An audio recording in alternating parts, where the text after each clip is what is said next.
And welcome to In-Game Chat for Saturday, April the 11th, 2020. It is Season 14, Episode 11. I'm Scott.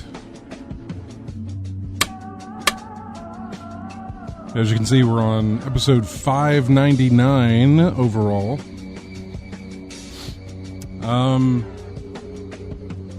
I'll talk about that in a second. If you want to get in touch with us, our phone number, and it's just me, if you want to get in touch with us, our phone number is 334-272-9228, 334-272-9228. I was going to say to go to ingamechat.net for all the links to get in touch with us. You really can't do that right now. Our website is not working. Hopefully we'll get that fixed. I'm hoping we can. You can still, however, email us. Everyone at ingamechat.net. You can still find us on Twitter with In-Game Chat. You can still find us on Facebook. Our YouTube channel is right there for you. Twitch, which we're on right now, go to twitch.tv. Type in-game chat. You'll be able to find us. Watch the show live. And join the chat room while we broadcast. So, 599 episodes. About to hit episode number 600. When are we going to hit that episode, you might ask? Well, next week, right? No. No show next week. So, I haven't even finished this first show by myself. And I'm already saying there's not going to be a show next week. But there is not going to be a show next week. There may not be a show the week after that. But I will say that, let me look at the calendar here. Definitely so the next week is the 18th, then the 25th. The 18th, we are definitely not doing a show. The 25th is a possibility, maybe, maybe not. May the 2nd, we'll be back to do a show. So the next 2 weeks, next week is definite, won't be here. Week after that is also up in the air, possibly. And I'll give you the reasons. I'm full transparency on everything. And it's not because I'm doing this by myself, although it kind of affords me that opportunity. So I got a lot to do outside. I got a lot to do at home and with some other things going on that I need to get taken care of. And the amount of time I get to take care of that stuff is limited. I'm here 6 days a week and at the radio station, which basically gives me 1 day to do some of that. So, I'd like to take a weekend off and really just plow through as much as I can, and then maybe take another weekend off to plow through as much as that, and then come back and do the show again. So it's good to have that extra day. So, I get here at 1 o'clock in the afternoon, but I don't get up in the morning until 10 or something. I don't really get going. So no time to really do anything. But yeah, tomorrow we've got some horrible weather coming through, so I'm not going to have any time to do anything tomorrow either. So it's just kind of put me in a position or a situation where it's look, the guys aren't coming in, the whole situation that's going on. Why don't you just use this time to, take care of it, take care of these things. And that's what I'm going to do. So I may need 1 weekend for that. I may need 2 weekends for that, but we'll be back on May the 2nd, most definitely, and might be back with, RJ and a couple of others here as well, because I believe that's when, I think that is when the whole, stay-at-home order thing that we're under, I think that's when that ends, at the end of April. Now, I could get extended again, and that's fine. I'll still do the show by myself if I gotta, but it might get extended. But it's supposed to end at the end of the month. So, anyway, that's the current situation. That's what I want to let you know, is that our website isn't working right now. We're working on that, and hopefully, maybe by May 2nd, website will be working again. Website's not working. No show next weekend. Possibly no show the weekend after that.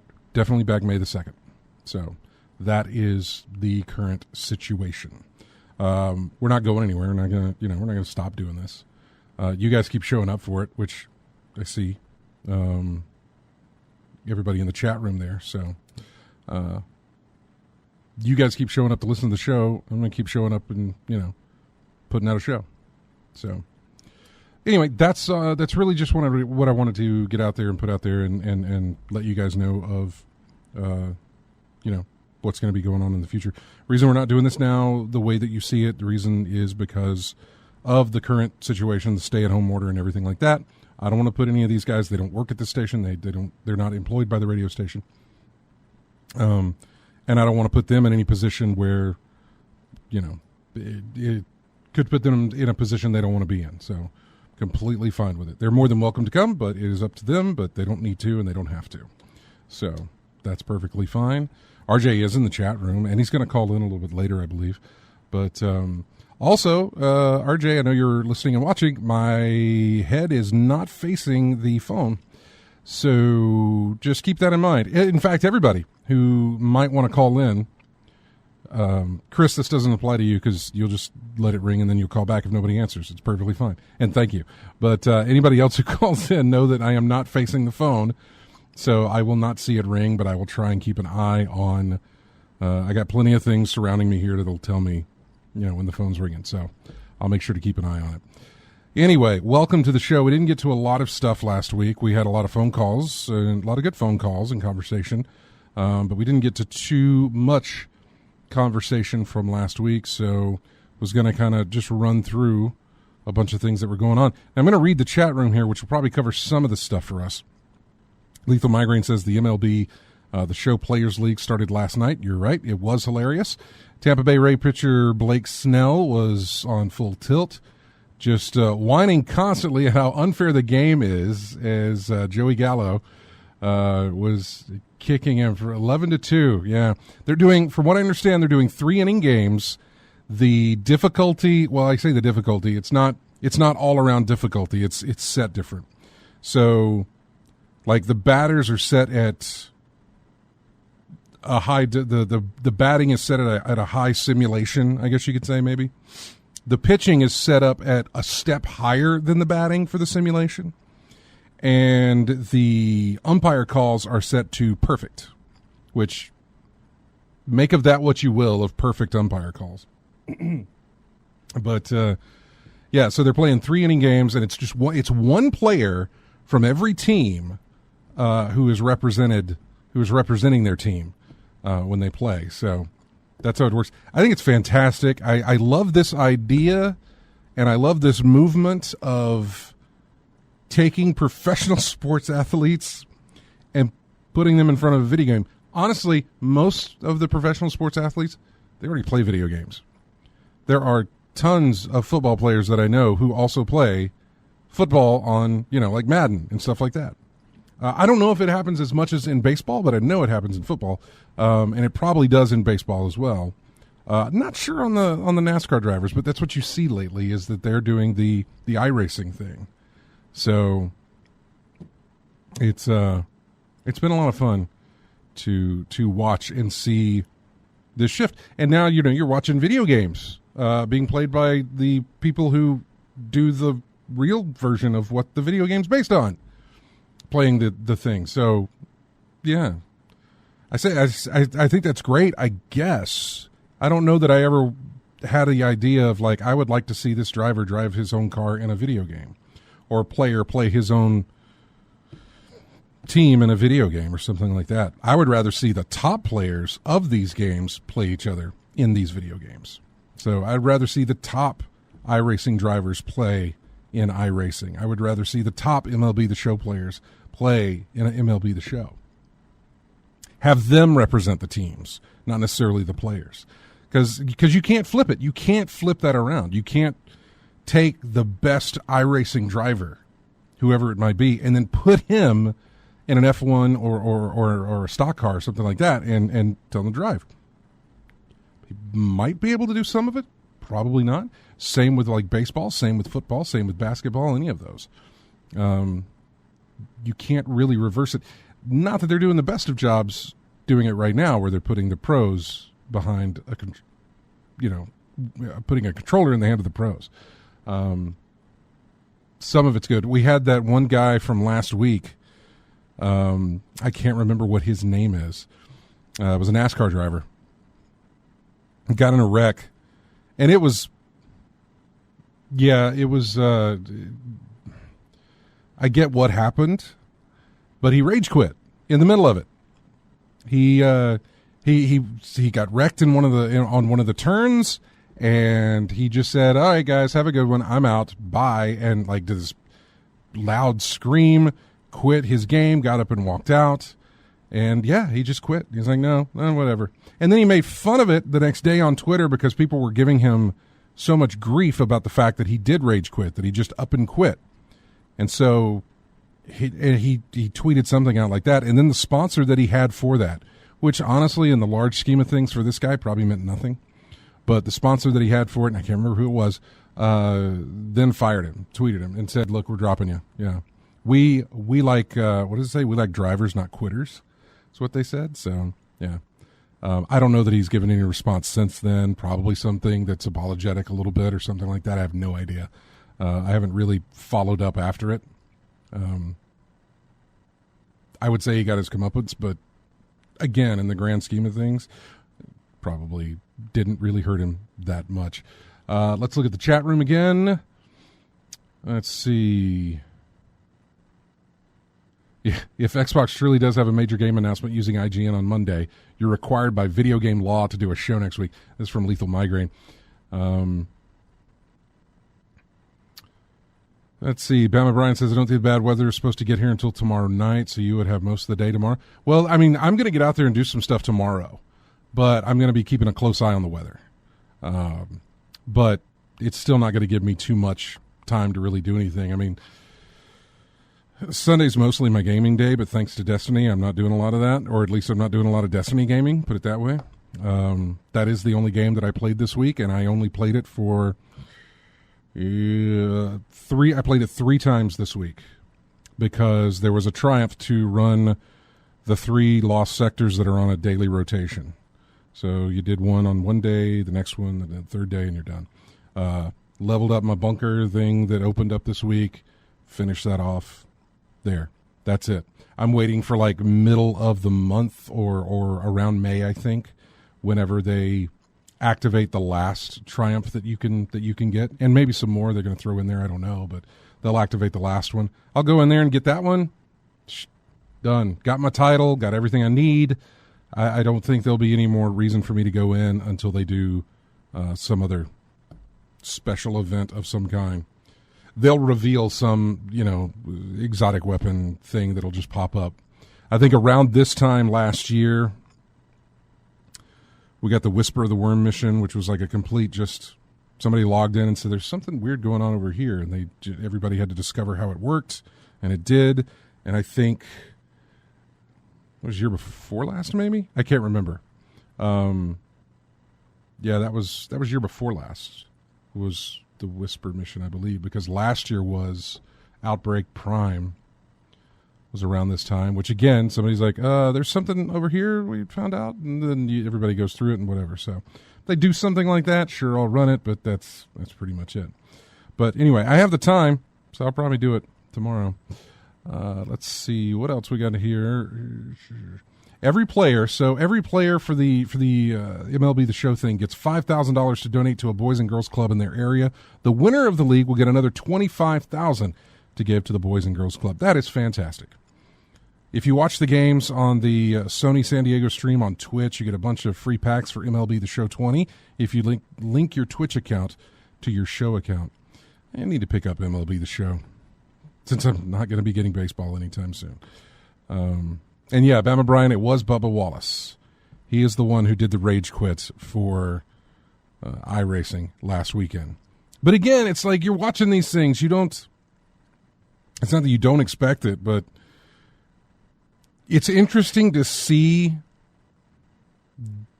gamer mentality doesn't always apply to just the gamer. Or at least toxic gamer mentality doesn't apply to always just the gamer because of, his little tantrum, rage quit that he did. So, let's see. Stadia. Yeah, we got that. Stadia now is free for 2 months if you have a Gmail account. There's no reason to play Stadia. Destiny does work great on it. Yes, that's great. Destiny is also free, you say. Oh, okay. Yeah. Well, I mean, Destiny's free to play, I believe, isn't it? Anyway, Thar66 says, try Stadia, Google Stadia. It's free for 2 months, and so is Destiny. And Destiny does work great on it. Yeah, it does, but I have no use, man. I have absolutely no use for it. Stadia, anyway. I don't have time at my job to, well, I also don't need to be playing video games at my job. I don't have time at my job to do it. I don't have a computer at my job that would handle it. It's all at home, and if I'm going to be doing it at home, why don't I just play it on my PC? Or why don't I just play it on my PS4 if I'm going to do that, if I'm going to be playing at home anyway? So, and that's just me. I get that it's, something for other people out there, and that's fine. If it fits what you need it for, then good on you, man. And I'm glad it's available to you. Right now, it just doesn't fit doesn't fit any kind of lifestyle of mine, so that's why I don't do it. Handhelds right now don't fit a lot of life. Traveling is not a thing that a lot of us are doing, so handhelds don't really fit into my lifestyle right now. The Switch is the only exception with the fact that I can just kind of travel around the house. I can be in any room I want to, and I can play my Switch. So there's that to think about. So let's see. Destiny works great on it. Yeah, Bubba Wallace had a hissy fit. A picture with headphones and a controller listing other. Call him names. No, there's a video. Well, you put the link in there, Bama Brian. You can go check it out. He does not. He does not have. He's got headphones, but he does not have a controller, man. He has got that whole simulated racing rig. It's this whole thing. He sits in with the seat, steering wheel, pedals, shifter, everything else. It's right there. He's got and that's another thing. I need to look that up. I need to see, because we talked about MLB The Show putting athletes in control of the game, and that they tweaked the difficulty settings for it because, these are pro athletes. I'm curious, and I don't know a thing about iRacing, but I'm curious if there's tweaks on that, if it's simulation mode, if it's there. I don't know. I'm curious how they tweak that, because I believe in iRacing, and I don't know these things. But most racers, you get to tweak the settings of your car. How much torque does it have? You can change the engine. Well, it's got to be regular. I guess it's got to be. I don't know. I don't know how seriously they're taking all this. So I really have no clue. But I assume and imagine that there's some sort of standard setting that is there that all racers abide by, and everybody's driving the same car, I guess, kind of thing. So we'll see. Coming up on the show, we're going to talk about some old news, because we didn't really talk about a lot of news last week, but I've got a whole bunch of it here, and then I got a whole bunch of news lined up from this week. Some of it good, some of it just kind of like, hey, just in case I don't have anything to talk about, here it is. Oh, yeah, we got a controller for the PlayStation 5, didn't we? Which, Lethal Migraine will like this. What is it? Something about impressions being the sincerest form of flattery type of thing. it looks like an Xbox controller. It is a massive redesign of something that we have come to know for, can I say decades at this point? Possibly. I say a decade maybe, but it's a design that we've come to know for a very, very long time. DualShock has been around unchanged practically for a very long time. They changed it when they put the touchpad on top, but that really didn't change the form factor of it or much of the button layout either. It has been the same controller for years and years and years. And then they completely redesigned it for this 5th installment of the PlayStation. So we'll go into that as well, all coming up. I was able to manage to put together some songs. I stretched a little bit on some of this, and you'll see. I believe, I don't know, Civ 6 Gathering Storm came out, I want to say earlier this year, maybe even late last year, but I feel like I've used music from it. I can't remember. I don't know. But we've got it right here, and we're going to play it. And then when we come back, we will hit up some of the news. We'll take your phone calls. By the way, that's a good time to call us like during breaks, because then I can see when the phone rings. 272-9228 is the call, or is the phone line. What else do we have in here to talk about? PlayStation, Google Stadia, we talked about that. Amazon's delay. Baseball, we already did that. Inside Xbox was held. I want to talk about that too. I want to talk about Inside Xbox. Basically the storage, the way games are going to be stored, or the way you can play games or stuff like that. The memory aspect, the hard disk drive, hard space, whatever. I'm trying to say. Yeah, the hard disk drive, and what you can do with that, because I know it's removable, and then there's also third party that you can plug into it, but then there's a catch to that, and I kind of want to go into that. So that's all coming up. We'll be back with Morning Game Chat right after this.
And welcome back to In-Game Chat. Had to grab some music from the remake, right? Final Fantasy VII Remake. This is a track called The Getaway. And what better time than to bring in Chris? What's going on, y'all? Hey, man. Yeah, well, actually, it's just you. That's right. It is just me. How you liking your Final Fantasy VII? I've been enjoying it so far. And what was kind of nutty, I've been playing Subnautica, the survival crash landing on the SeaWorld adventure game, and I wanted to kind of play it more than I did with Final Fantasy. Why do you think that is? I don't know. I got hooked up on it. It's, I've been thinking about it. Couldn't wait to get home to play it and everything. I guess it's like Destiny 2 with you, or anybody else. One that they just absolutely love to get. But Yeah. I've been playing it here today and then enjoying it. But Well, that, and you probably you've been down that path on Final Fantasy VII. I understand the remake is different. Well, I say different, not too different. Obviously, it's still telling the same story essentially. So, you've been down that path, and Subnautica is brand new for you. So, maybe that's what it is. I don't know, but yeah. And then I found out my setup and everything. I've got a gaming. I can't get out the right words. Gaming monitor and my setup and everything. And I believe I got a little bit of a short or something in my power cable or something because it's got flickering coming through the screen, and it's just been doing this recently. So yeah, it looks like I'm going to have to unplug and try another cord or something, but I'm wiggling the cords as I speak, and I'm seeing some more flickering coming through the screen. And it hadn't been doing that here lately except for just recently. So I don't know what's going on with that. More fun. Oh, well. Yeah. Well, it's always good hearing from you, man. And I saw your pictures of your big box of Final Fantasy VII Collector's Edition thing, whatever it is you got there. Yeah. So good job. Again, I hold no emotional ties to that game like some people do.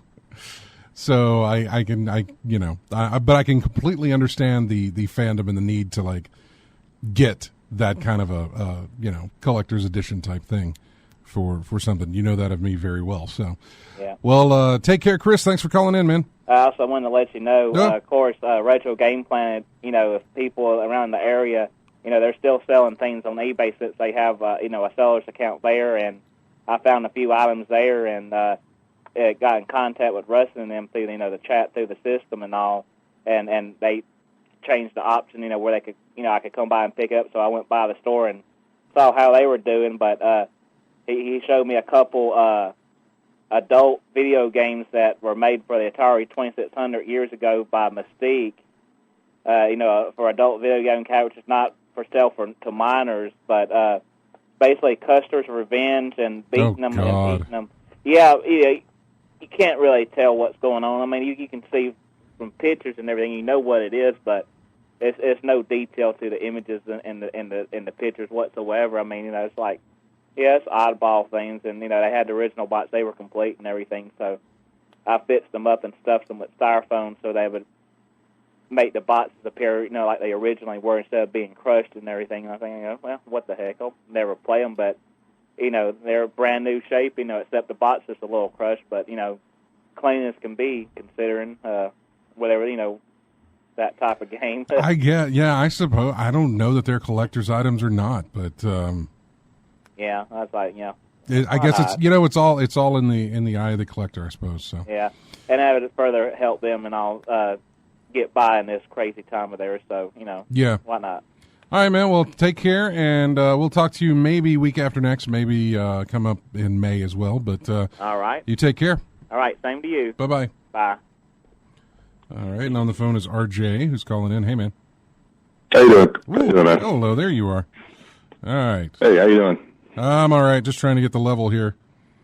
It's odd because I have to. What's weird here is that when you're in studio, your microphone gets I have to move your microphone pot all the way to the top to pick up your voice. On the phone, that is not the case. Yep. You come in loud and strong on the phone, sir. How's everything going? Yeah, it's going all right, man. Just having to adjust to a few things, but that's what we're all doing in this time. We're just adapting and going as best we can. Yeah, did you play not used to. Did you play anything recently? Well, the only thing I was doing really is in Destiny was cleaning out old quests. I was looking at all the stuff that had backed up over time, So I looked at some of these quests that I had that were for exotic weapons, and so all I did was look up. I wanted to see if it was worth my time doing so, So I just looked it up online to see if it's worth getting. And then I saw the length of all these quests they had you going through. So it was like picking up a exotic weapon that I wasn't going to be using. So I was like, well, forget that. Cross that out. Cross this out. And then I started doing some spring cleaning, really, just getting rid of all these quests that I was never going to invest time in. So I was able to cut it down to like maybe 4 or 5 quests per character that I had. So most of my time in Destiny was doing that. Other than that, a little bit more of Street Fighter V, doing that a little bit. Yeah. And I really started looking into MLB The Show because we had that league coming up that you were talking about earlier. Yeah, I was trying to ask the chat room if they put it on All-Star, Veteran, or Hall of Fame level, because you said it was different for the pitchers and the batters, really. Yeah, they put the batters on, I think, Veteran, and then they put the pitching on All-Star, and then they put the umpires on Perfect. Yeah, perfect meaning no mistakes, because if you put it on realistic, that means some balls or some strikes, if they're on the edge, it may go either way, 50-50, just like a real umpire would. Well, then why wouldn't they do that? I don't know. Maybe to go, maybe so that there'd be no controversy, no debate or anything like that. It's like, yes, it's perfect. That's what it is. But it's not. But it's not realistic, because umpires make mistakes sometimes. Yeah. Sometimes. Mm-hmm. Yeah. Sometimes. What was I gonna, so with all of my talk about how much I'm really not playing Destiny and that sort of thing, I would like to say thank you to our clan members who are playing on Xbox, PS4, PC, Stadia, apparently, because you guys have been crushing it, man. We have been hitting consistently. Every single week we have hit the cap on Clan XP. And I have no idea how, because I know it ain't me that's contributing the majority of that. So somebody and some groups of people are out there doing that, and we have consistently hit the Clan XP goal every single week since the start of the season. So Thanks for doing that. Congrats. There's only 6 levels to get to, but, and I do my part, but usually by the time I get around to doing my part, we've already hit the level cap. Yeah. I do a little bit here and there. Sometimes I do jobs and missions on there, and it says Clan XP 250, 500, something like that. But that's rare in what I see. And because of the efforts of the clan, they're the reason I've been getting some of these legendary pieces of armor and weaponry and things like that, especially the PvP part, because, that's not my thing. I'm not a PvP guy in Destiny. So I see a lot of Crucible and things like that, Engrams coming up. So much obliged to them for doing that. Yeah, they're going to somewhere in middle of the season here, probably around May. You'll be able to do the 3 strike runs to get a Pinnacle drop. You'll be able to do 5 Crucible matches to get a Pinnacle drop. You'll be able to do all those things that are kind of like a weekly sort of thing that you can run just to get gear. Will now be Pinnacle gear, which is good. Like it's higher level stuff. So that'll be nice to have. Was going to say, let me put that person on hold. Was going to say to Lethal Migraine, who says a lot of the top Destiny players are sick of the game and don't want to play anymore. A lot of stories about that this week. He's exactly right. There's a couple of guys who have tweeted out saying, I'm going to do my stuff this week. I might jump in next week if something's revealed, but you're not going to see me kind of around much doing this thing. They're running into a wall. I was about to say the jobs and things are starting to get monotonous, and that's the place you don't want to be in the game, man. They're running into a wall. The bounty wall basically is what they're running into, where the game just requires you to do bounties all the time, and nobody wants to do that.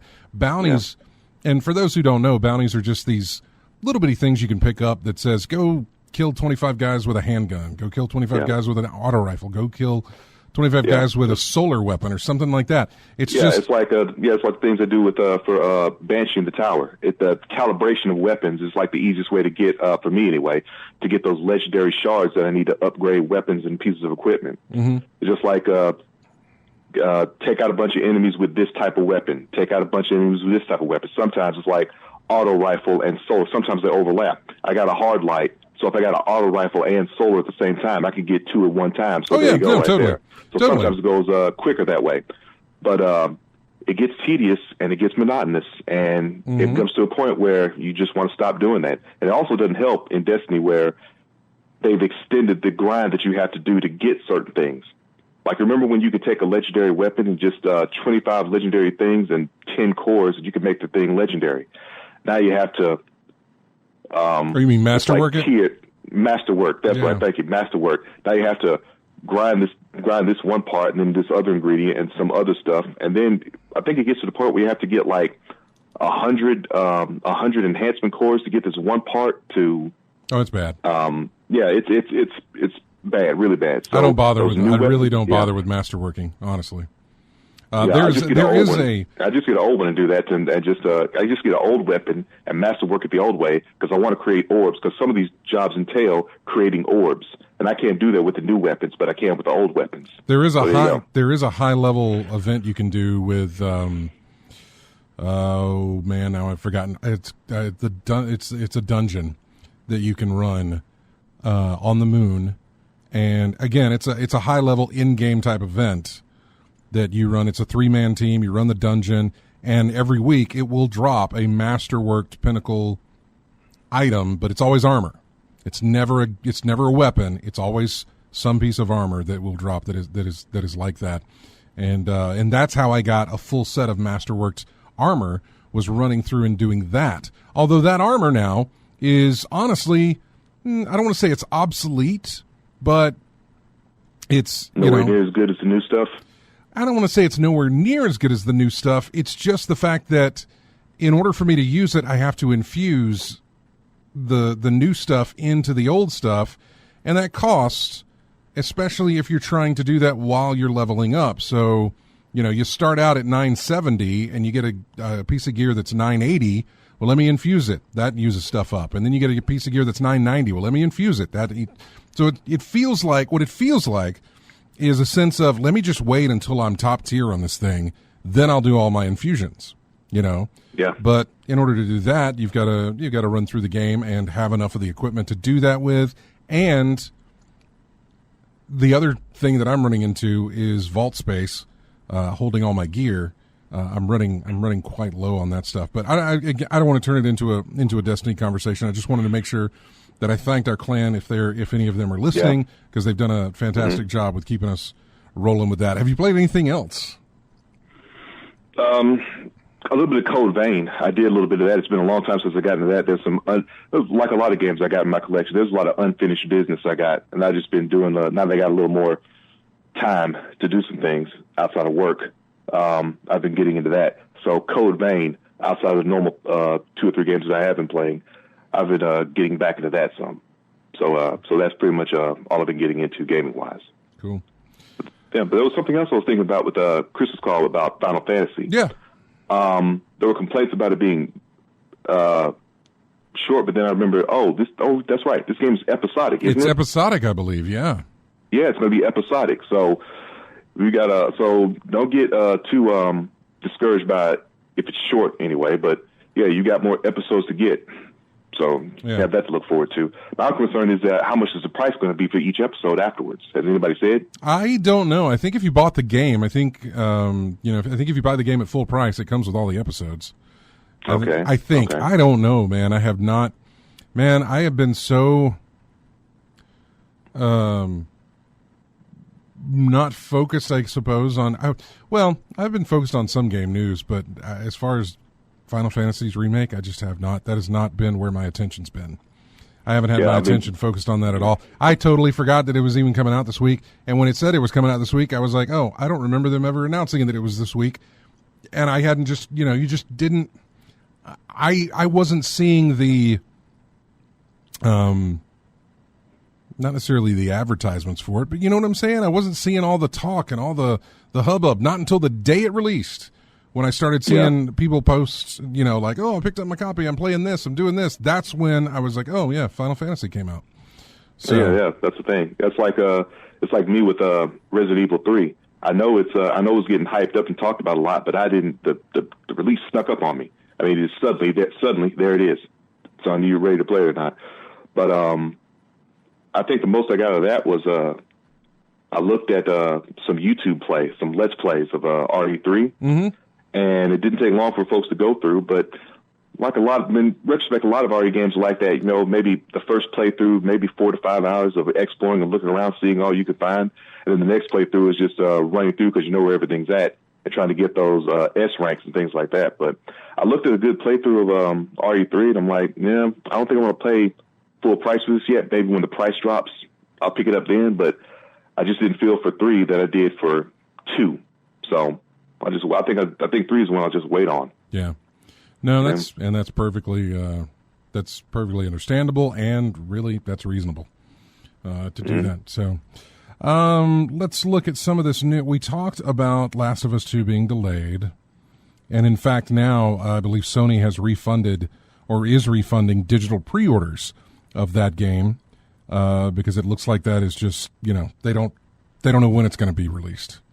There was talk of them trying to get it out digitally, you know, since they can't put out the box copies and stuff, they could do it digital, but they're still under that not necessarily that mantra, but they're still under that headspace of we want everybody to play this, or at least have the chance to play this at the same time. So there are some people who will not be able to do that and get it digitally. There are some people who won't want to do it digitally. They'll want their physical copy because they'll want their special editions and all this other stuff. So, that seems like a plan that's going to fall through. That they're not going to be able to do that, from what I understand. I just don't see how they can make that happen and appease everybody, or, you know, because it won't appease everybody. It's like, here it is digital. Go ahead and play it here. But I don't want to play it digital. Number one, I can't download it. Number two, I've already bought it through whatever means. I'm not going to buy it a second time. So, or I'll cancel my pre-order and buy it digitally if they want to do it that way.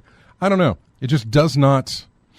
No, man, someone's going to be left out in the cold with that. Yeah, it doesn't. It doesn't all fall into place there. So there is that. Let's see. What else did I have? Plague Inc. added a game mode about fighting a global pandemic. I have not downloaded that update to check it out.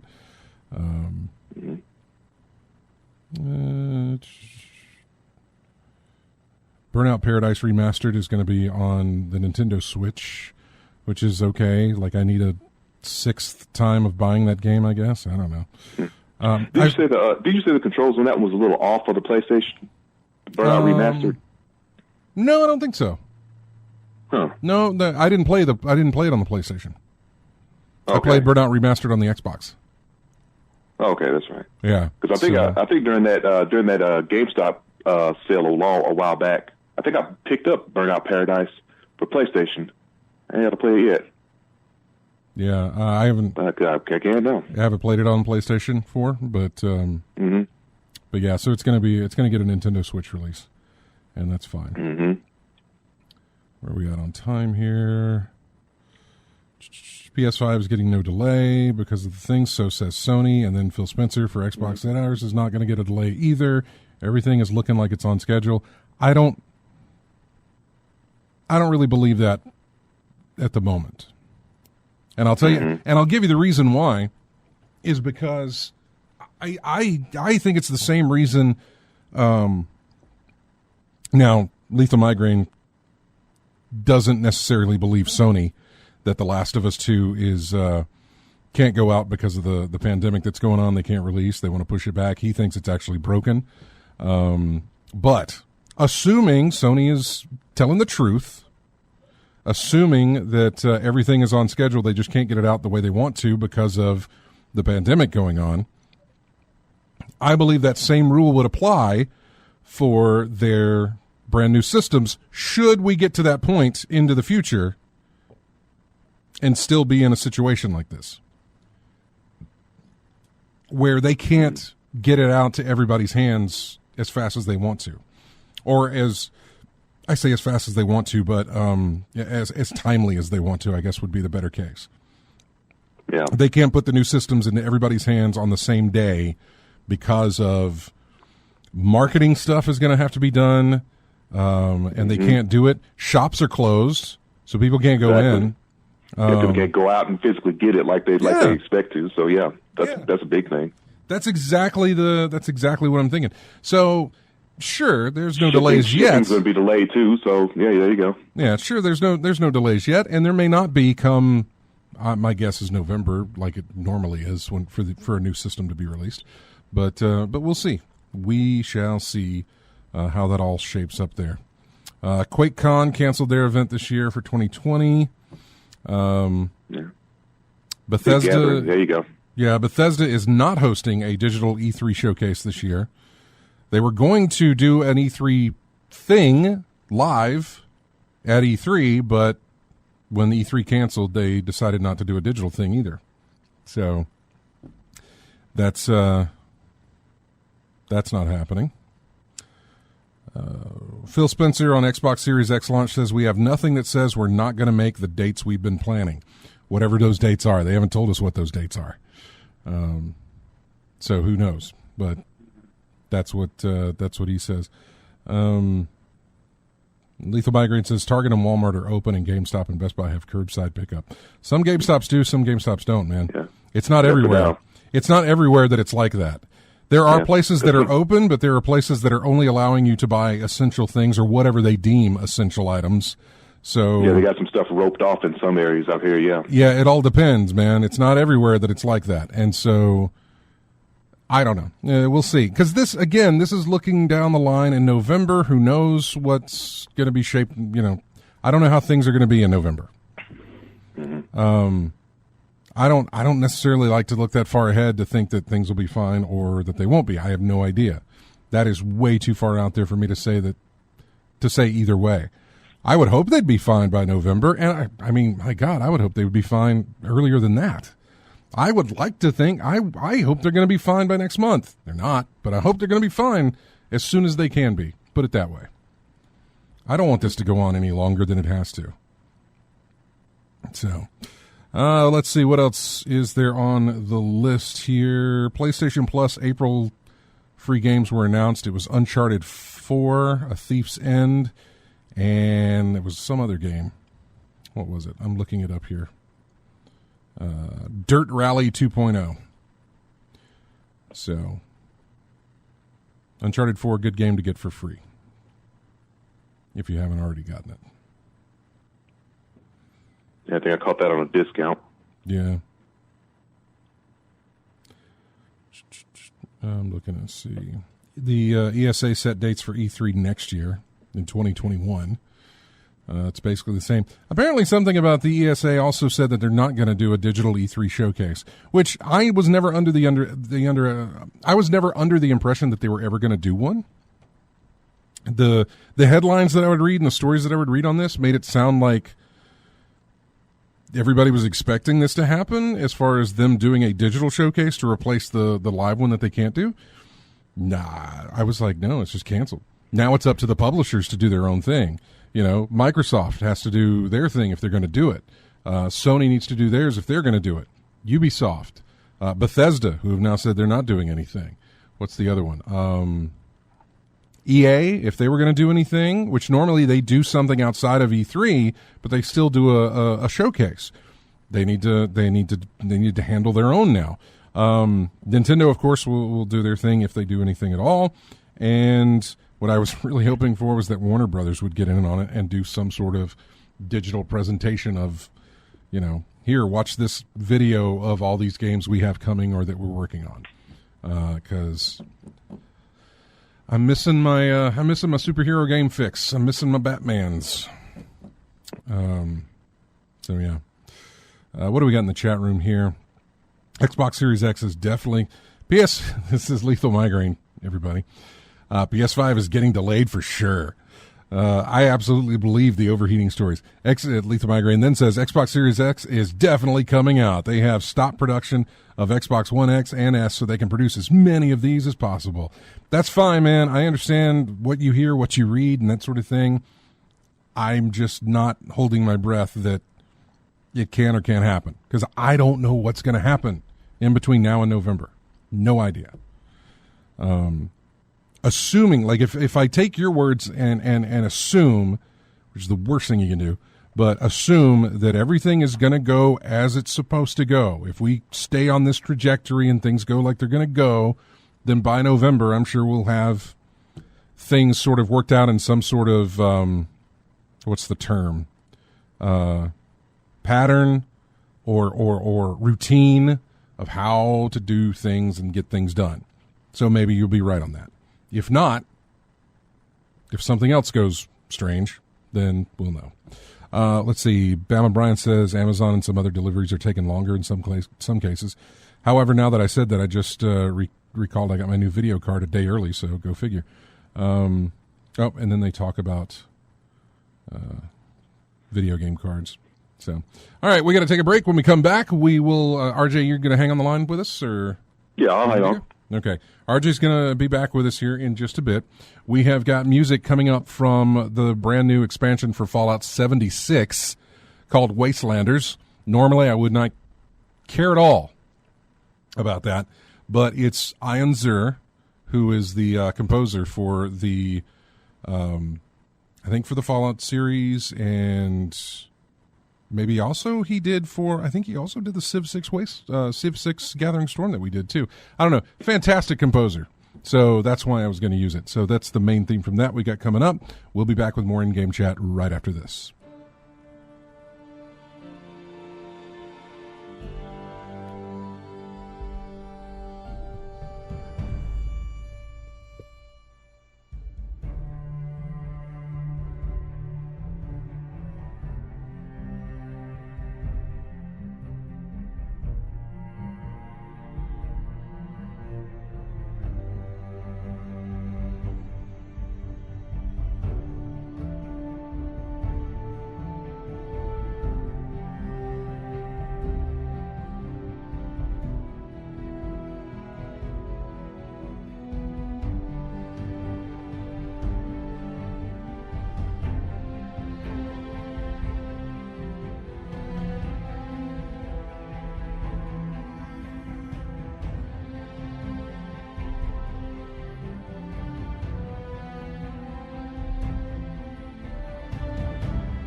And welcome back to It Game Chat. Music right here is from a game called Below. The track is called Campfires. Below. I'm Jay Scott. Welcome back to the show. RJ, of course, on the phone with us right now as well. Getting to some of the news that we had for today. I say today, this week, I suppose. There was a rumor of the next in the Resident Evil series, Resident Evil 8, possibly being first person and possibly be out next year. Not necessarily buying that, but we'll see. Saints Row the Third is getting a remaster coming up next month. That's good to know for no real reason at all, other than it's the best of the Saints Row series. Third was fantastic. I never played the fourth one, or I played a little bit of the fourth one, but for whatever reason, it wasn't hitting me like the third was. Third was just fantastic. So glad to see that it's getting a remaster, which I Okay, that's fine. It's not a remake; it's a remaster. So they whatever they touched up the graphics on level 3. It's just it's just a little prettier and a little shinier than what you remember. So, yeah. See, the ending sequence of Lethal Migraine says the ending sequence of Saints Row 4 was fantastic. I haven't played it, but I loved how they ended Saints Row the Third. Then they did the expansion stuff, and I loved how they did those. So that would be it. Just getting there was rough. Getting to the end of Saints Row 4 would seem rough to me, just because, I don't know, as soon as I got into it, it just felt like it was, I don't know that there was too much to do, or that I had a lot of, I remember what we talked about. What the problem that Saints Row 4 had was that you become so overpowered that it doesn't feel like you're challenged at all. Mm-hmm. Why work your way up to stealing I say stealing a car, but why work your way up enough to get a certain car when as soon as you get the super speed, because you're like a superhero type person or whatever, that as soon as you get the super speed, you don't need a car anymore. You don't need pretty much any mode of travel whatsoever because of how fast you can move. So why fly when you can make those really tall jumps, or when you get the ability to fly anyway? So I don't know. Oh, Rogue Hunter joined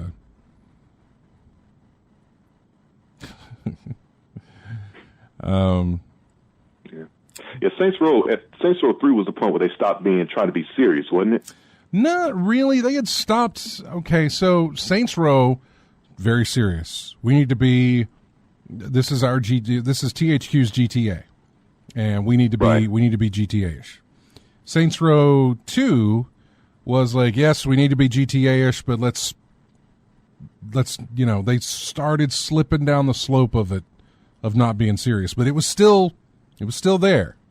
Saints Row the Third was when they just threw it all in a blender and said, we don't care what comes out.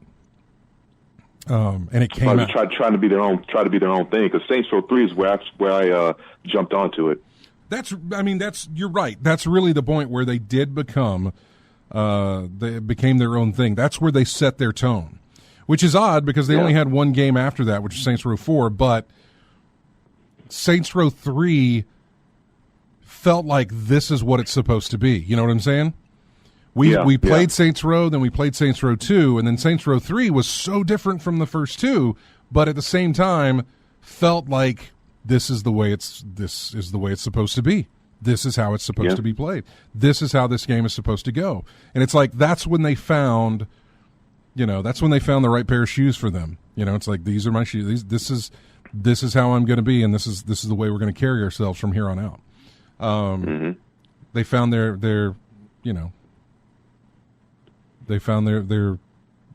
place in the open world game thing. So yeah, Saints Row 3 is where it started the road to goofy, and then by 4 it was all out comic book awesome. I agree. I know they went straight up comic book with 4, but for whatever reason I felt like 3 was better than 4. Even though I love comic books, I have no idea. I didn't play a lot of 4. I played enough to think, I really don't feel like playing this. I'd rather play 3. So, what else do we have on the thing here? Let's see. We talked about the NASCAR driver. Sony refunding those digital pre-orders. Yeah, we talked about that. Let's talk about the Inside Xbox that came up this past week. They talked about everything that was shown. Yes, they showed more games than anything else. However, we learned a little bit more about the Xbox Series X. Games can be stored on any external hard drives, but in order to play them, they will have to be moved to the internal memory of the system itself or to the official Seagate expansion drive in order to actually play the games. The Seagate expansion drives, those were cool in concept, but I realized what they were doing is they're pulling a Sony, basically. where they are proprietizing. I don't know. They're kind of making their own memory cards, essentially. It's like if you want to play the game, you can put it on a hard drive. If you can put it on any hard drive, that means you can go and take the game anywhere you want to go. That sort of thing. You can go to somebody else's house, I guess, and put it on their system. I suppose, I don't know, but it's still very strange that they did that. The external the Seagate expansion drive is a proprietary thing, and they're going to come in different sizes from what I understand. And they look cool. They look all nice and sleek and smooth and whatever, but I don't care what they look like. The fact that you have to buy that in order to have an expansion drive. So let's say you fill up your hard drive, you fill up your 1 terabyte hard drive on your internal memory. So then you have this official Seagate expansion drive. That's another terabyte of memory, I guess. I have no idea. It's going to be different sizes, but I have no idea what the prices are going to be. You know, the other Sony fault, and so I won't put this too much on Microsoft. The other Sony fault was, while they did proprietarize, whatever, their memory cards were their own brand. You could not buy, for the Vita is what I'm talking about. Mm-hmm. You couldn't buy, just regular memory or whatever, regular hard disk space to put on your Vita. You had to buy these stupid Sony memory cards. Yeah. First mistake was that you had to buy those stupid Sony memory cards. The second mistake was that they priced those Sony memory cards so high. It was ridiculous compared to the memory at the time. Yeah. I never owned a Vita, but I never owned a Vita, but the most complaints I ever heard was about having to buy that memory, man. Yeah. That was the biggest gripe everyone had about that. And again, you had to have that. Like, you had to buy that if you wanted internal memory. If you wanted memory on the system, you had to buy that stupid proprietary memory card. Now, for the Xbox Series X, you don't have to buy the Seagate expansion. It's there, but you don't have to buy it. You can fill up the memory on your system and then delete a game or two whenever you want to put a new game on there if it gets full. Mm-hmm. That's fine. Those are ways to go about it. But the fact that we can't, like right now, I can hook up an external memory, external hard drive to my Xbox One and play games off of it. I can download games to it and then play games from it. Same here with my PS4. Yeah, you can't. I've had to do that now. Yeah, my book, 8 terabytes. I had to hook up to it to decide because games ain't getting no smaller, man. No, they're not. Memory is going to be an issue quicker in this generation than quicker in the next generation than this one, I believe. So. Yeah, I don't understand the point of doing the proprietary memory. I really don't. I've never understood it. I thought Sony stepped in it when they did it, and it was like, look, see, you can't do this. Their system is dead. I don't necessarily know that the system is dead because of memory, but that didn't help. The fact that you had to buy a memory card that was only sold by Sony or made by Sony, and that they had priced it so stupidly high.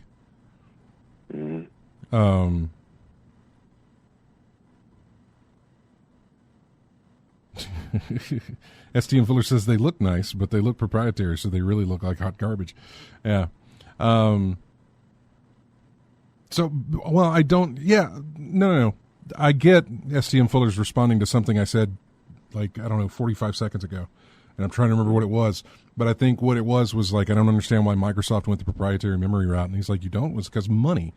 Oh, I get that, but I don't think they've done that in any of their previous iterations of their Xbox systems. Or I think maybe the very first Xbox had memory cards, I think, but you really couldn't put games on the memory cards. That was for saving games, I believe.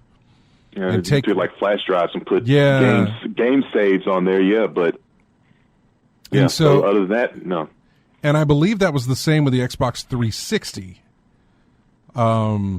You may have been able to do external hard drives on the 360. I don't think so. I think it also had memory cards, if I'm right, for saving your games, for your game save to move between the two. Oh, no. It did have flash drive. No, it had the I'm popping my P's every time I say proprietary. Every time it had the proprietary memory on the 360, because remember, it was that thing that that was sitting on the top. It was like the little baseball hat for the 360 that sat on there. It was 20 gigs, I think, to start with. And then I think you could do something else. And then they did the Elite and a couple of other things, I believe.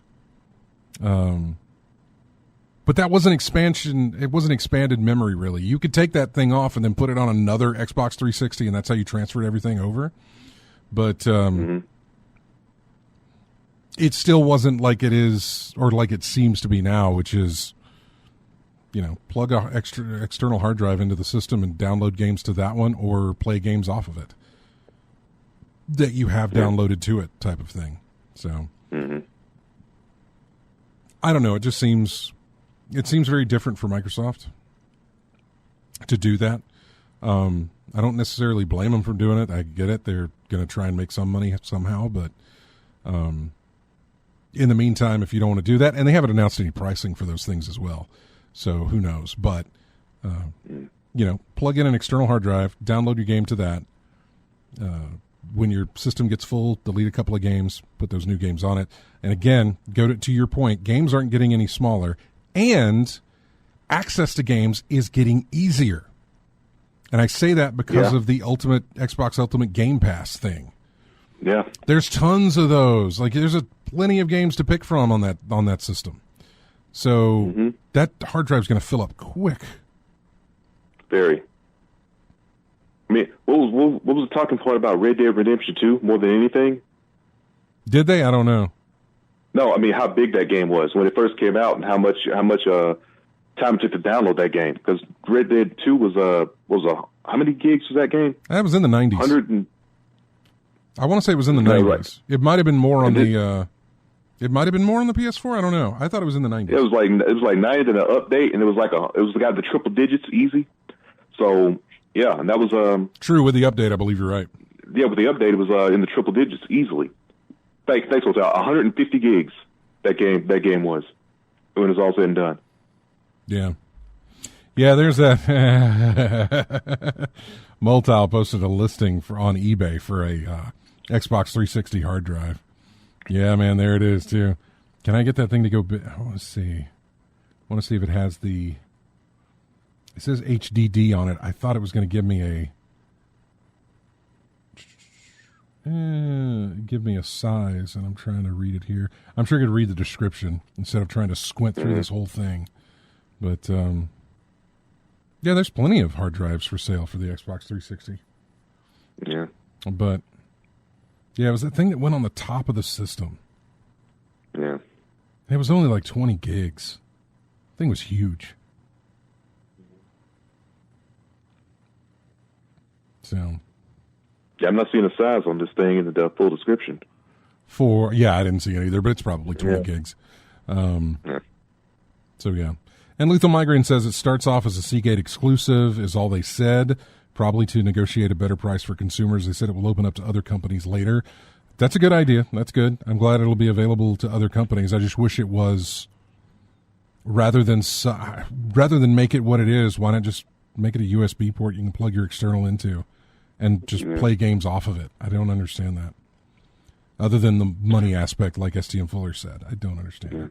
So, I really did like that part with PS4 where you could put your own hard drive in there. That was a really nice feature, being able to do that. Because I was thinking about how big of a hard drive I could put in this thing. But now I think about how big, what's the biggest...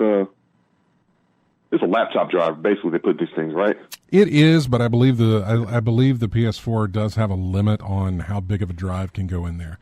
And I don't mean physical size. Yes, physical size, there is a limit. You can only have a physical size. Yeah, you can only have something with so many dimensions. But the actual size of the hard drive space, I think there is a limit at which it'll say, "Look, you can't go beyond this." And I want to say it's something like 2 terabytes. I don't think it can. I don't think it can go above that. Or there was some sort of like limit of saying, "Look, you can do this, we'd advise you not to. Don't go beyond this. Yes, of course you can go beyond it, but don't do it. Yeah. So And I think the external hard drive is the limit 8 terabytes. I can't remember. I want to say 8. I want to say it's 8.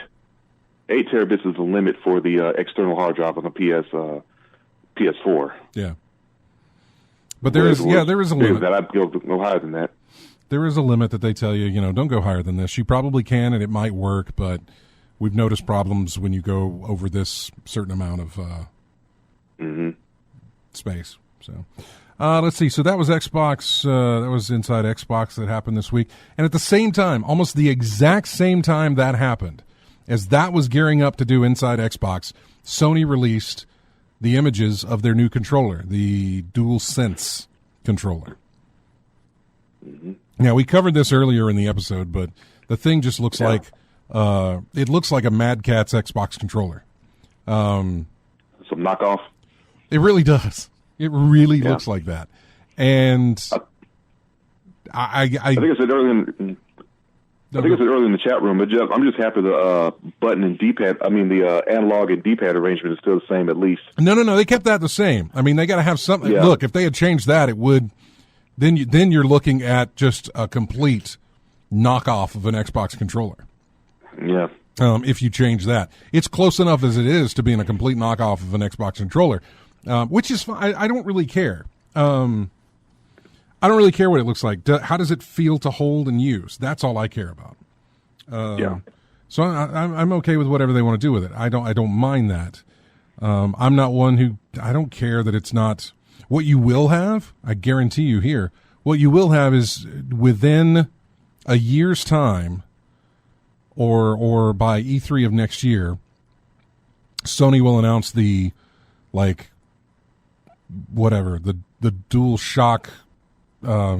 throwback. And it'll be that controller, but it'll be done in the style of the DualShock, just like it is now. And that'll be the one that everybody wants. And you will have this regardless. You will have the knockoff companies like Mad Catz and all the other groups making the DualSense, but putting it in the form factor of the DualShock. It's possible some could make a buy for the DualShock 4 to work with the PS5? Or would it work now? Or? That's a good question. I don't know. Let me look. Hang on. I've got a thing here that gives me a comparison. Yeah. It gives me a comparison of the controllers, but let me look here. Hang on. Yeah. Doesn't look like it. Looking at this guide, now this is from IGN, who knows? It says the PlayStation 5 will do the PS5 DualSense wireless controller, whereas the Xbox Series X will do the Xbox Series X wireless controller or the Xbox One controller compatible. So it does not look like it will be, but Sony's connection with controllers has always been kind of Bluetooth, so I'm not so sure you couldn't just sync pair a PlayStation 4 controller with it. I don't know. Yeah. Too early to say, but they've always been that way where it's Bluetooth pairing. I can imagine someone thinking about planning a workaround now, if that's the case. Just thinking about it. Again, I look at that controller, man, and I really don't. I don't care I don't care how it is. I just to know that how it feels to hold, to play. Is it still there? Is it still is it still feel natural? That sort of thing. They've taken away the light bar on the front of the controller, and they've moved it sort of highlighting the touchpad on the top. So that maybe that'll help with battery life, I guess. But I don't know. We'll see. So sounds distracting. Having the light. Yeah, it's not that. It's not. I mean, you've seen the picture. It's not that bright. It's not, the light's not on the touchpad. Okay. It's behind it. In other words, the light. There's like these. If you look at the controller, you can see the blue lines on either side of the touchpad, and that's where that's basically what the light is. So. Yeah, it's not going to be something that's going to be distracting or blind you or something like that. So that doesn't seem to be that way. Obviously, I haven't held the thing in my hands to know or used it to know what it's going to do. But yeah, we'll. It's going to be a while until we have some impressions of that, or get an idea. Right now, you can't pre-order anything. You can sign up to be notified about pre-orders going live, but you can't pre-order anything for PS5 or Xbox or anything like that just yet. Lethal Migraine says IGN put up 2 different polls. Only 49% like the new controller, and an overwhelming amount of people want the Sony controller to have offset sticks. Do you have a link to those polls, Lethal? If you could put them in the chat room, I want to look at some of the other statistics on those polls. The fact that only 49% like the new controller means what? That like 51% hate it, which that's really given maybe how many are undecided? Right, given a margin of error or whatever else was optional. I have no idea what the other options were, but who knows? But 49%, almost half. I don't know. Maybe that's. I'd have to see. I'd have to see what the other options were. Like or dislike, or was it like, dislike, don't care? That's what I'm curious about. Motel says, our guess is that the PS4 controller will work as expected. This is from Push Square website. Our guess is that the PS4 controller will work as expected when you're playing PS4 titles on the PS5. However, new functionality included with the PS5 controller may mean that your DualShock 4 isn't compatible with PS5 games. That was from March 23rd of can you use your PS4 controller on the PS5? So we shall see. Oh, it's 5:30. Let's take another break. When we come back, we've got a couple of things left to talk about here, but we already hit the MLB stuff. But yeah, we'll come back here in just a minute. RJ, hang on. All right, and we'll get back to him after this break. Here is music. I saw a lot of people playing this on my Steam account, or at least had downloaded it. I guess it went on sale recently, but Grim Dawn. We've got a track here called Lonely Moon, and we're going to play that, and then we're going to come back with more of In-Game Chat right after this.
And welcome back to In-Game Chat.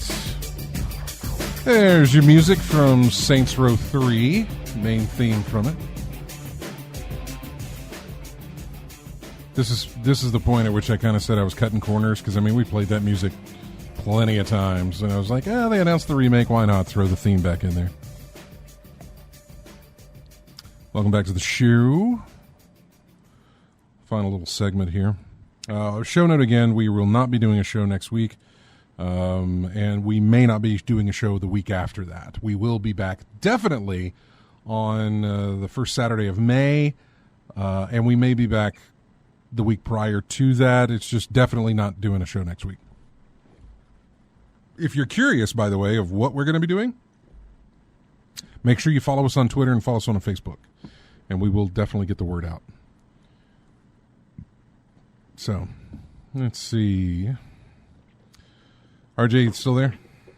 Yep. There you are. Blizzard doesn't know if BlizzCon 2020 is feasible. That's taking place in November, and they don't know that it's going to happen because it takes place in Anaheim, California.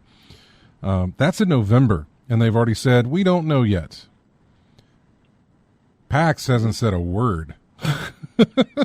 PAX has not given any update whatsoever, and I'm going to go now and just do a regular check just to see if there's anything going on, see if there's anything forum postings or anything like that, just to see. Let's see if dates have changed. Nope, there's still no dates for PAX this year. Let's check the forums. See if we've got anything here that's new. Nope, nothing posted there that's new. Let's see if the Reddit thread has anything. I'm just checking all my sources here to see if anybody's given any insight or has any idea. What is this? Never mind. The venue in Boston that's used for the for PAX East is now a field hospital. Mm.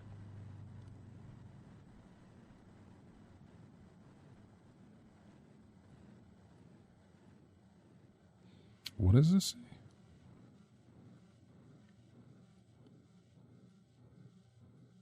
Oh, okay. I'm looking. This is brand new to me, and this was posted on April the 7th. Microsoft has confirmed that all of its events will be digital first for the next year in light of the pandemic currently going on. The company's Ignite 2020 event planned for September and MVP and RD Summit in March of 2021 will now be held as digital events, the company has confirmed. In a statement sent to MVP attendees, Microsoft said it was adopting a digital-first approach for all external and internal events until July of next year. Xbox has already confirmed it will hold a digital event in place of the canceled E3 2020, but Microsoft's latest statement suggests the platform holder could miss the 2021 show too if it goes ahead in the traditional June slot. A Microsoft spokesperson told VideoGameChronicle.com, in light of challenges presented by COVID-19, we are adjusting our event calendar and strategy. For the remainder of 2020, we are embracing the opportunity to experiment with new platforms to provide our partners, customers, and developers the highest quality digital-first experiences. Okay. The thread this came from was using this as saying that the Xbox probably would not be at PAX West this year because they're going to do everything just digital first. I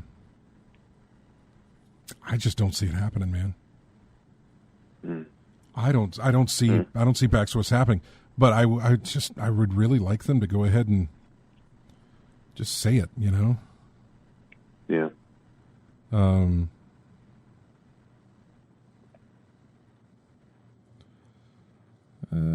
Let's see. That was 12 days ago. The limitations have been extended and the business closings expanded.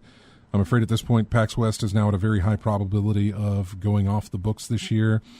Next person responded, add another strike to our chances. QuakeCon was called off almost a full day's worth before the time of this post. And I mention that because it's very close to when PAX West is scheduled. At the rate we're going, I don't think we have a choice but to wait until next summer for another PAX event to be scheduled. Somebody chimed in and said Emerald City Comic-Con, originally scheduled for March 12th through the 15th, was rescheduled to the weekend before PAX.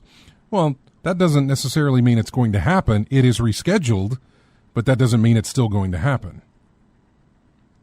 True. Because they don't know where they're going to be at that time. Sure, you could reschedule it out every how many months prior, how many months far out.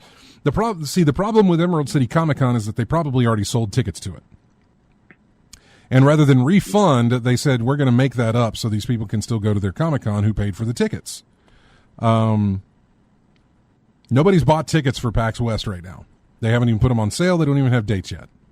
So obviously they're just sitting back and waiting, but I don't know how much further they can wait before they've got to make some decision. Like I've said before, things that are in the scheduling, planning, whatever, they have a date in their head. Or there's a date on a calendar in somebody's office that is like, this is our point of no return. This is the point in which we have to, we're going with it or we're canceling it. And we have to make a decision by this date. So, who knows? And the fact that Xbox will not be making any kind of public appearances at conventions and things like that until next year, or at least for the remainder of this year, means that a huge space on the floor will be empty, or at least won't have Xbox there, Microsoft. And I can't imagine that their idea doesn't extend into other video game companies' idea as well. You know what I'm saying? Yeah.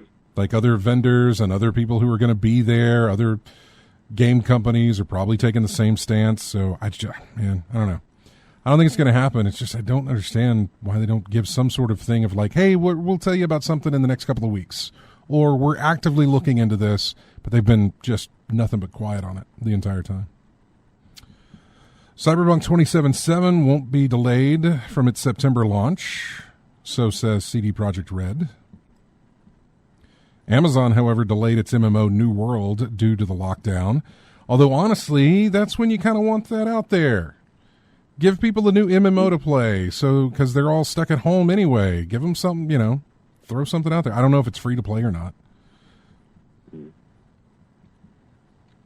The most downloaded PlayStation Network games of March. Number 1 is Call of Duty Modern Warfare. I don't see how you wouldn't see that coming, only for the fact of that free part. The what? That free part. Yeah, totally. The Battle Royale thing. Yeah. Exactly. Of course, that was a big game too. We're talking about that thing took up the high 90s to 100 gigs on your hard drive. Downloading that. Exactly. Oh my goodness. Let's see. Number 2 is MLB The Show. Mm-hmm. Grand Theft Auto 5 at number 3. Doom Eternal number 4. Call of Duty Modern Warfare 2 Campaign Remastered was number 5. Minecraft at number 6. NBA 2K20 at number 7. Neo 2 at number 8. The Forest at number 9. And Assassin's Creed Odyssey comes in at number 10. PSVR games, Beat Saber was number 1. So maybe there's a difference. Free-to-play games was Call of Duty Warzone at number 1. Mm-hmm. So maybe there is a difference there. Anyway. I have another poll from the stuff we do in the mornings during the week here.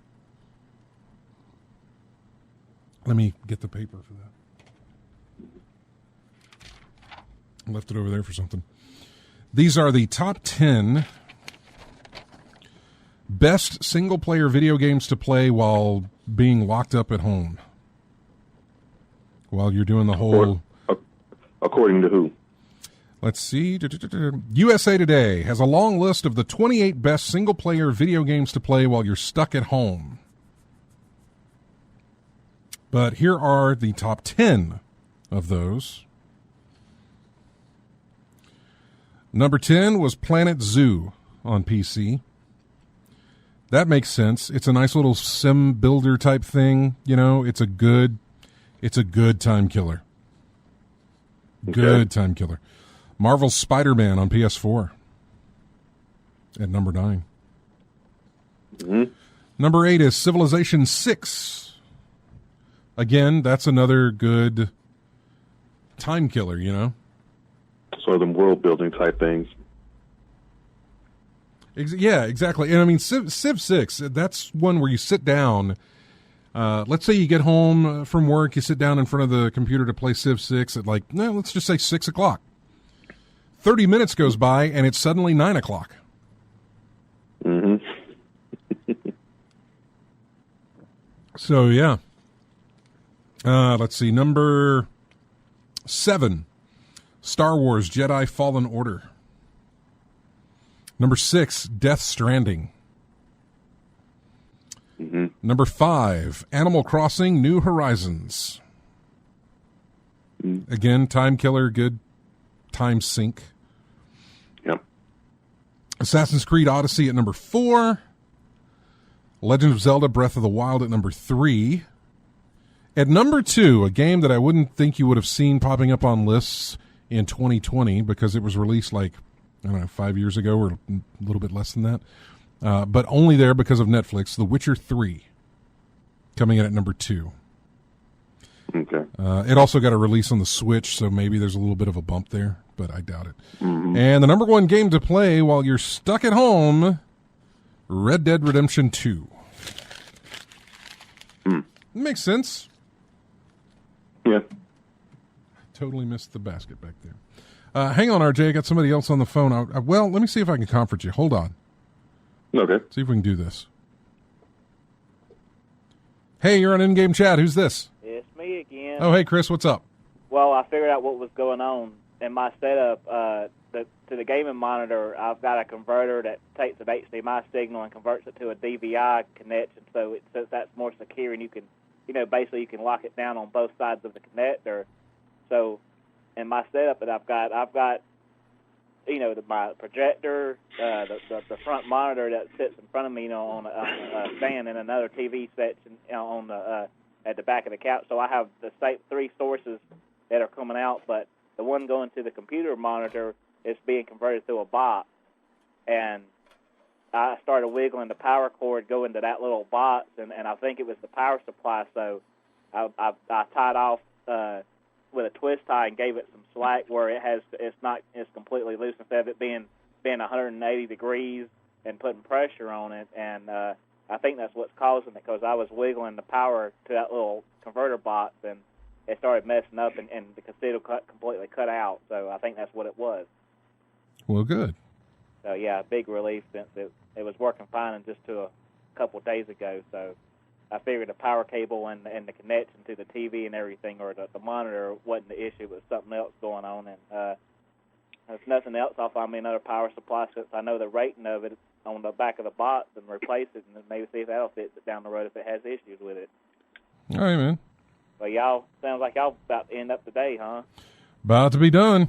All right, I'll let y'all go, and everybody listening, y'all stay safe out there, and let's hope everybody gets over this stuff real quickly and it goes away, as he would say. Yeah, it's going to take a while, but yeah. We'll talk to you later, Chris. All right, y'all have a good See weekend. ya. Bye. Bye-bye. Take care now. Oop. Okay, some of the stories that we didn't get to that I want to go to real quick. Nintendo is planning to announce, and I don't know when, but they're planning to announce new Mario games and remasters to celebrate the Mario series' 35th anniversary. Remasters are to be revealed alongside new information about the Super Nintendo World theme park and animated Super Mario movie that Nintendo is working on with Universal Studios. The reveal was originally supposed to happen at E3 in June, but will now be rolled out differently because of the trade show's cancellation. And I would imagine also that Universal Studios probably closed and they don't have people working there to build this thing or to get this thing ready for opening. Right. They did not mention which specific games would get remasters. It did say that the anniversary celebration will feature a new Paper Mario game. I had also heard that we would get like remasters or remakes of Super Mario Galaxy, and maybe some other older Mario titles for the 35th anniversary. Basically, Sonic and Super Mario have the same sort of situation going on. You can do a bundle where it's like the big Mario bundle, and you get a ton of games that you probably have already bought 5 or 6 times already. Yeah, the Sonic collection, the Super Mario collection, things like that. Right. And Lethal Migraine has a point. He says it's all Nintendo does. They just keep doing the same thing over and over again. And I get it, man. They do. They do. Mm-hmm. It's like the way that they tease a new system is to make a new game or to make a updated version of an older game on it. So if they have a if it ain't broke, don't fix it mentality? Kind of. I mean, go with what works and now, or whatever. Yeah, I was going to say, now Galaxy... Some slight variation of it. Yeah, now Galaxy has only been released the one time. They didn't really do a lot of different stuff there. But, you know, there was... when the 64 hit, it was like, okay, Super Mario 64, Mario Kart 64, Metroid 64. I mean, it was just, let's just do this, but let's put it in this graphics and that sort of thing.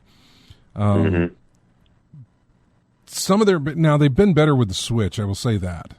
But I remember on the GameCube and I guess maybe even the Wii, a lot of it was, here's more Mario, here's more Zelda, but you've already played them, but they're just they're now using motion controls, or they have this, or they're doing that. I don't know. With the GameCube, it was Mario this, Mario that. Mario Baseball, Mario Tennis, Mario Volleyball, Mario Golf, Mario Kart. That was the only thing I was buying. I wasn't buying a lot of games for my GameCube. What, Strikers on there too? Yeah, Strikers. Super Mario Strikers, right, yeah. So there's a bunch of that stuff. Very rarely was it like, here's a brand new IP that's really fun to play or very interesting. Whereas with the Switch, they've gotten around that. It's not necessarily new IP for them. Again, we just got, what's the big one we just got? Oh, Animal Crossing. They're putting it on the Switch. A lot of people wanted that, and that's fine for them to do. But the fact that they were able to put Witcher 3 on the Switch, that's fantastic. Some of the other games that they've released for it as well, and I'm drawing a blank for some reason, but they put Diablo on the Switch. I'm glad that they were able to do that. This is games that would have never made it to a Wii U or a GameCube or something like that. They've sort of opened it up to allow the systems to, you know, kind of bring in different titles. Expand that library a bit, man. Yeah, you know, give them something to play, even though they may have already played it, or maybe they never did. Mm-hmm. So yeah, that's good. That's good stuff for them to do. So, yeah. I don't know, running out of things here now. I've kind of run out of everything here to talk about.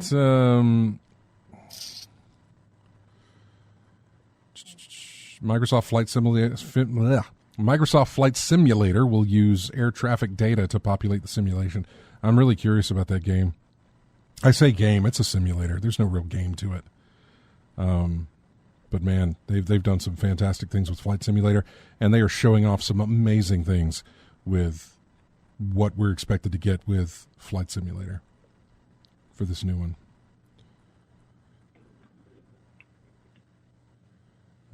Mario curling. Yeah, you're right. It might be something in Sonic and Mario at the Olympics. Did they release a Sonic and Mario at the Summer Olympics already yet? I don't know. I know I've heard that title talked about a whole bunch. Well, it's always something they do for Sonic and Mario at the Olympic Games. But was it going to be Tokyo?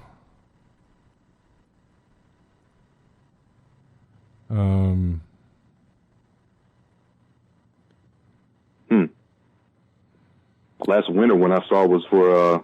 yeah, there's a demo for it. Yeah, 2017. Oh, and you can buy it. I'm sorry, Yeah, okay. 2009, I'm yeah, sorry, it's already 2009, been I'm sorry. released. Yeah, it's already been released. You can play it. Mhm. You're not going to get the Olympics this year, but you can get Mario and Sonic at the Tokyo Olympic Games. Yeah. That's got to suck. I mean, those games probably weren't that great to begin with, but when you're coinciding with an event, and then it's and the event gets canceled, but you've already released your game. I don't know. Kind of kills the momentum, doesn't it? A little bit. Yeah. Yes, the free games on Epic Game Store, Sherlock Holmes and Close to the Sun. Close to the Sun looks really interesting. Sherlock Holmes, Crime and Punishment. I've got that thing on so many different platforms. Next week is Just Cause 4. My patience is paid off. I will finally have Just Cause 4 on PC. And, yeah, it only took like 2 years to get it. So, Was it when you said Close to the Sun? a game called Close to the Sun, yes. Okay. First-person horror adventure? Okay. Something like that. Yeah, it looked kind of really Yeah. interesting, so I was interested in it. But yeah. Okay. Yeah, for the price of free, the changes to Just Cause might not annoy. I mean, it's free. Take it, man. Take it. It's completely free. All right, we're coming up on that time. So, once again, I want to remind you, hey, RJ, thank you, by the way, for joining us. Thank you for calling in. Hey, you're welcome, man. And I'm hoping we can get you back in the studio sooner rather than later, buddy. Yeah. You too. All right, take care. Thanks, now. All right, bye-bye. See ya. I want to remind everybody that we are not going to do a show next week and that it's still in the air. And if we do a show for the week after that, basically we may just take the rest of April off and then do a show in May. But just giving you a heads up to let you know, we will not be doing a show next weekend. I want to thank everybody for joining us. Everybody in the chat room, thank you so much for coming in and hanging out with us. I don't like to do these shows just by myself. And I'm glad RJ was here on the phone, but I miss having Matt in here. I miss having Nate. I miss having people in the studio here and talking to them. So can't wait to kind of get that back to normal for us. You can download the show. Well, you can't really download the show on iTunes right now because we have a problem with our website. But you can, basically you can find the URL, change the date. You can download the show wherever you're at. You can also get it off of iTunes.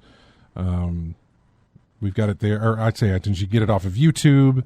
Don't forget to join our Steam group and all that other stuff there. So gonna take a little bit of a break for the next couple of weeks, but we'll be back. So thank you so much for joining us. Have a great rest of your week or whenever we see you again. Here is music from a brand new game that released this week called Biped.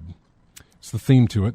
It's a cute little platformer maybe thing. I don't know. It's got a cute little song. So we'll see you next time.